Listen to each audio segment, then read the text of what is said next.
June 12, 2026, 9:31 in the morning, New York City. The opening bell rings at the Nasdaq, and in the next 4 minutes, something happens that has never happened in the entire recorded history of money. One person's net worth crosses $1 trillion. Not a country, not a bank, not a government fund. One human being, one name, Elon Musk.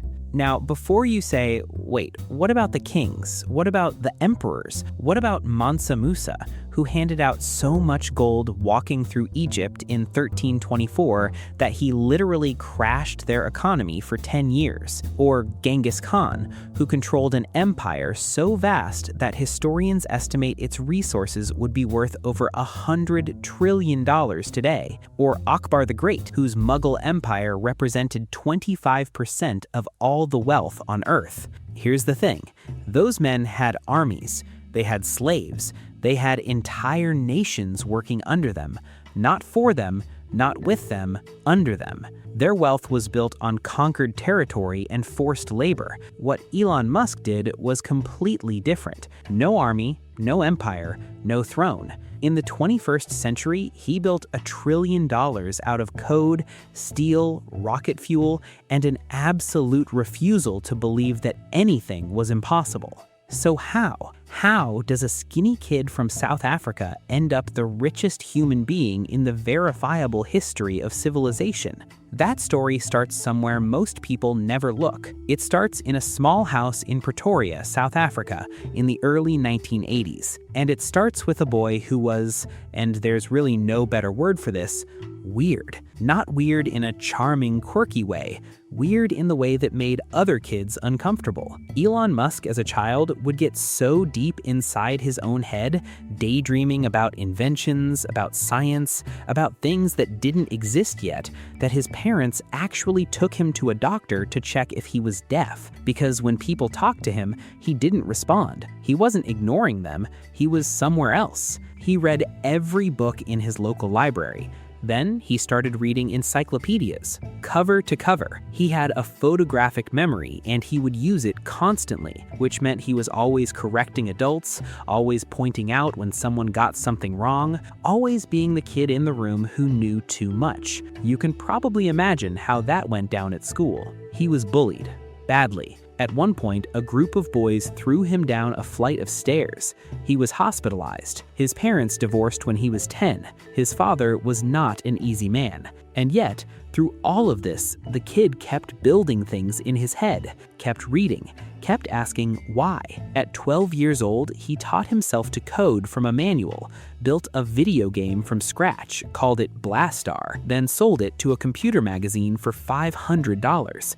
He was in middle school. At 17, he left South Africa. He knew that if he stayed, he'd be forced into mandatory military service under the apartheid regime, and he wanted no part of that. So he moved to Canada, eventually made his way to the United States, studied economics and physics at the University of Pennsylvania, got accepted into a Stanford PhD program, showed up, lasted 2 days, dropped out. Not because he failed, because he looked around at what was happening in the world. The internet had just arrived, and he thought, this changes everything, and I am not going to sit in a classroom while it happens. That instinct, that almost obsessive urgency, is the thing you have to understand about Elon Musk, because it explains every single decision that comes after. Palo Alto, California. Elon and his brother Kimball rent a tiny office and start a company called Zip2, basically a digital city guide for newspapers. They cannot afford rent, so they sleep in the office on sleeping bags. They shower at the YMCA down the street. They share one computer between them. The website runs during the day. Elon codes it through the night. 4 years later, Compaq buys Zip2 for $307 million. Elon's cut? $22 million. And here is where most people's story ends. You get $22 million at 27, you slow down, you get smart, you protect it. Elon Musk immediately put almost all of it into something that could lose everything. He co-founded X.com, an online payment company which eventually merged with Peter Thiel's Confinity and became PayPal. Musk got pushed out as CEO, but he held his shares. And when eBay bought PayPal in 2002 for $1.5 billion, Musk walked away with $180 million after taxes. And then, this is the part that sounds insane, even now, he took that $180 million and split it into 3 bets that every serious investor on Earth told him were career-ending mistakes. $100 million into SpaceX, a private rocket company, when no private company had ever reached orbit, when NASA had a 50-year head start, when rockets cost hundreds of millions of dollars to build and blew up more often than they flew. $70 million into Tesla, an electric car company, when every single major automaker on the planet had already tried electric vehicles and quietly killed the projects because nobody bought them. $10 million into SolarCity, solar energy, which in 2003 was widely considered a fringe technology for people who lived off the grid. Then he had to borrow money for rent at 32 years old, after making $180 million. He had put almost all of it into companies that most people were certain would fail. Why? Why would anyone do that? Because Musk had a belief, and this is not motivational poster stuff, this is the actual core of his decision-making. He genuinely believed that human civilization was on a dangerous path. Climate change, resource depletion, and eventually artificial intelligence that humans wouldn't be able to control. And he decided the most useful thing he could do with his life was build the companies that could change that trajectory, not pick one, all 3. At the same time. His investors thought he was unraveling. The next few years were brutal. The first 3 SpaceX rockets blew up, not failed launches, explosions, hundreds of millions of dollars of hardware, gone. By 2008, they had enough money for exactly one more attempt, one shot. If the 4th rocket failed, SpaceX was done. At the same time, Tesla was almost bankrupt. The global financial crisis had just hit. Musk was going through a divorce. He later said he was so stressed that he couldn't sleep. He was in interviews trying not to cry. The 4th SpaceX launch, September 28, 2008, reached orbit. Days later, NASA called. $1.6 billion contract. Tesla scraped together emergency funding the same week. Both companies survived, and Musk later said both came within days of total collapse simultaneously. What happened after that was unlike anything the business world had seen. SpaceX didn't just grow, it rewrote what was possible in aerospace. Their Falcon 9 became the most launched rocket in history, reusable, which sounds like a small thing until you realize that before SpaceX, every rocket was thrown away after one use, like buying a brand new Boeing 747, flying it once, and then throwing it in the ocean. SpaceX changed that, and the costs of reaching space fell so dramatically that it opened a new entire industry. Tesla, meanwhile, didn't just make electric cars work, it made people want them.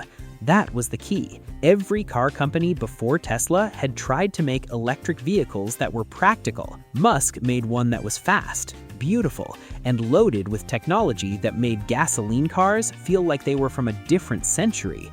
The market responded. Tesla's stock went from single digits to over $400 a share. And since Musk owned roughly 20% of the company, his personal wealth did something extraordinary. It compounded. At the start of 2020, his net worth was $27 billion. By the end of that same year, one single year, it had grown by $150 billion. The fastest wealth accumulation in human history at that point. And it kept going. But Musk wasn't done building. In 2022, he bought Twitter, now X, for $44 billion. He fired 3/4 of the staff in the first week.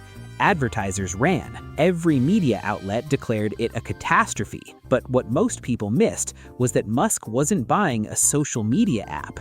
He was buying a real-time global communication network that he planned to turn into something much bigger. Payments, AI, news, influence, a platform with hundreds of millions of users that he now fully controlled. Then came XAI, his artificial intelligence company, launched in 2023, built around a model called Grok. While every other AI company was focused on building guardrails, safety constraints, and regulatory compliance, Musk positioned XAI as the alternative, an AI that he said was designed to seek actual truth, regardless of what was comfortable. By 2025, XAI had merged with SpaceX. His Colossus supercomputer in Memphis, one of the most powerful AI training systems on Earth, was built and operational in less than 100 days.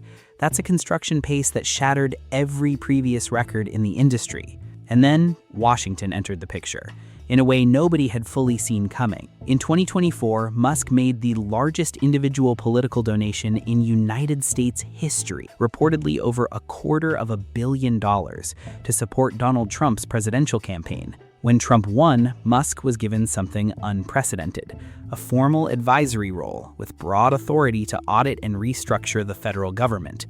DOGE, the Department of Government Efficiency. Now here is where the story gets complicated, and you need to know this part to understand how the trillion actually happened. SpaceX was already earning roughly 20% of its revenue from US government contracts. NASA, the Department of Defense, the FAA, and now the man who ran SpaceX was sitting inside the executive branch helping to determine how federal money gets allocated. Whether you see that as visionary alignment or a jaw-dropping conflict of interest, the financial reality was undeniable. SpaceX's valuation kept climbing. By 2026, it was time for the final move. SpaceX went public. June 12, 2026. Ticker SPCX. Nasdaq. The IPO raised $75 billion, the largest in the history of financial markets, surpassing Saudi Aramco's record from 2019. The company was valued at $2.2 trillion. Investor demand had been so intense that over $250 billion in orders came in before trading even began. Retail investors alone submitted $70 billion in requests for shares.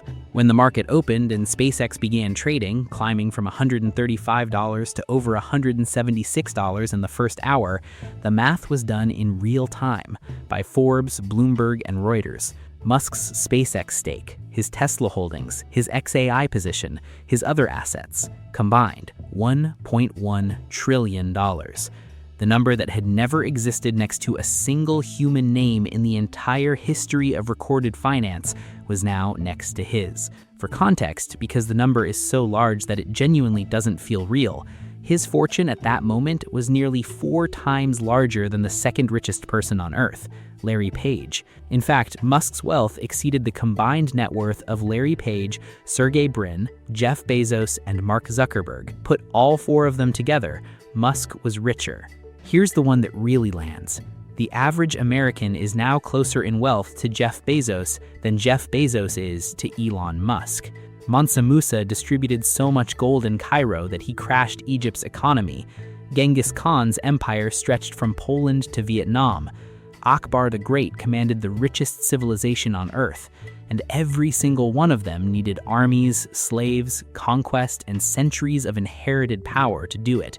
Elon Musk needed 54 years, a library card, a floppy disk, and a tolerance for risk that bordered on the irrational. Whether that's the greatest entrepreneurial achievement in human history, or a warning sign about what unchecked wealth concentration does to democracies, or somehow both at once, is a question the world is only just beginning to figure out. Because the trillionaire era has begun, and nobody actually knows what happens next.